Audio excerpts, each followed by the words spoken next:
l'ABC. La maîtresse avait des méthodes avancées, comme il fut doux le temps bien éphémère, hélas, où cette bonne fée régna sur notre classe, régna sur notre classe.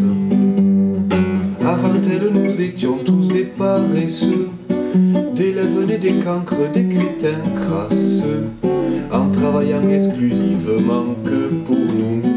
Les marchands de bonnets d'âne étaient sur les genoux, étaient sur les genoux. La maîtresse avait des méthodes avancées.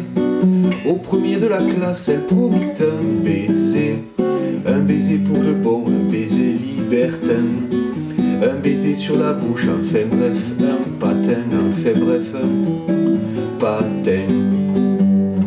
Au pupitre alors quelque chose changea, l'école buissonnière n'eut plus jamais un chat, et les pauvres marchands de bonnets d'âne craque connurent tout à coup la faillite, le crack, la faillite, le crack.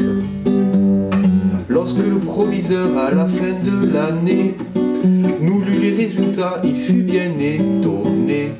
La maîtresse elle rougit comme un coquelicot, car nous étions tous pris d'excellents ex-échos, excellents ex-échos.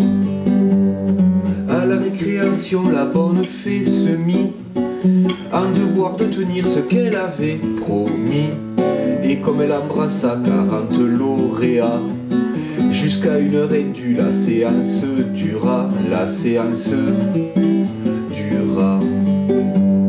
Ce système bien sûr ne fut jamais admis par l'imbécile alors recteur d'académie.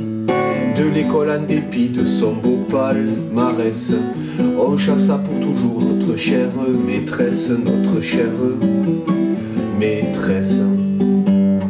Le cancre fit alors sa réapparition, le fort anthème est redevenu l'exception.